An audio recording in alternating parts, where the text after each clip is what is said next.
Assalamualaikum warahmatullahi wabarakatuh. Selamat malam. Yang terhormat Bapak Dr. Insinyur Kekelasyaan MM, selaku pembimbing dalam mata kuliah Manajemen Perbankan, Program Studi Manajemen Universitas Cyber Asia.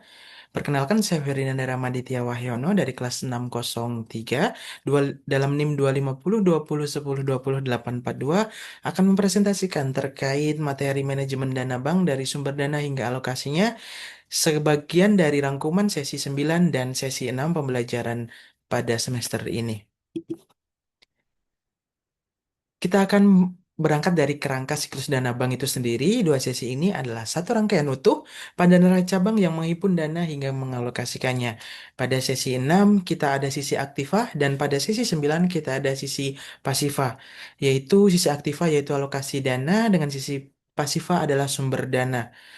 Dari sisi aktivanya sendiri, kemana dana disalurkan agar produktif, dan sisi pasifanya adalah dari mana bank memperoleh dana.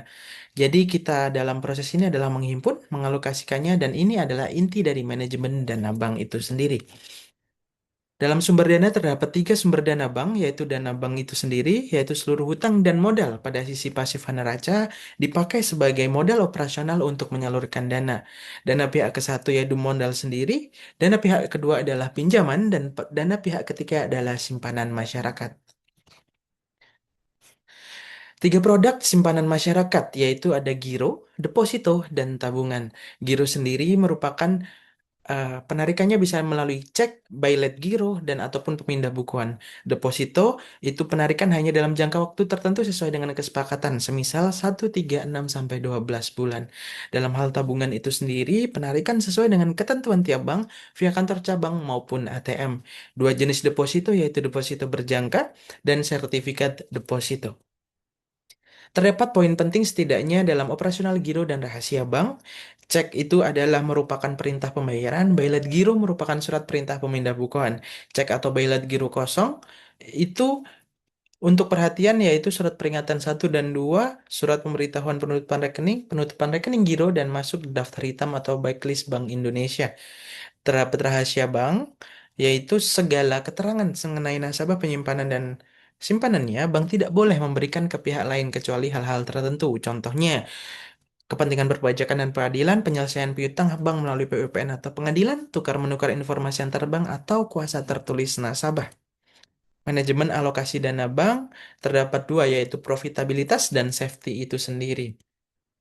Terdapat 5 jenis alokasi dana bank, yaitu primary reserve, secondary reserve, loan portfolio atau kredit, portfolio investment, ataupun fixed asset atau aktiva tetap. Cadangan primer, likuiditas wajib, cadangan sekunder itu likuiditas plus sedikit laba, penyaluran kredit di nomor ketiga, dan portfolio investment di poin keempat, hingga fixed asset atau gedung, kantor, dan inventaris di poin 5. Dua pendekatan alokasi dana yaitu pool of funds approach ataupun asset allocation approach, yaitu pool of funds semua dana terhimpun digabung menjadi dana tunggal tanpa membedakan asal, sifat, dan atau jangka waktunya. Kalau asset allocation approach, yaitu setiap dana dicocokkan match dengan sistem alokasinya itu sendiri, yaitu sifat, jangka waktu, dan biaya perolehannya. Leb- eh, Kelebihannya adalah lebih tepat sasaran dan mendorong profitabilitas yang lebih mumpuni.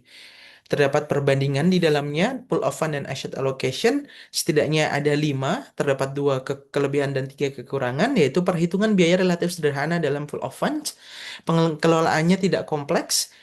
Apabila kekurangannya adalah mengabaikan perbedaan sifat sumber dana, tidak ada dasar memperkirakan standar likuiditas dan peran cadangan sekunder mengecil.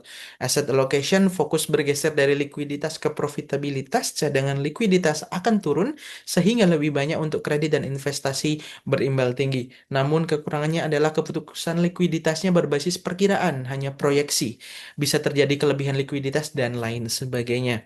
Kesimpulannya adalah sumber dana pada sesi 9 yaitu adalah modal sendiri, pinjaman, dan simpanan masyarakat. DPK dikelola lewat giro, deposito ataupun tabungan lengkap dengan auto check dan bailet giro kosong serta prinsip rahasia bank. Alokasi dana di sesi 6 yaitu 5 jenis penempatan, yaitu menyeimbangkan profitabilitas dan safety. Dua pendekatan alokasi yaitu pool of fund dan allocation assets. Terima kasih. Sekian presentasi dari saya terkait materi sesi 9 dan sesi 6. Selamat malam. Wassalamualaikum warahmatullahi wabarakatuh.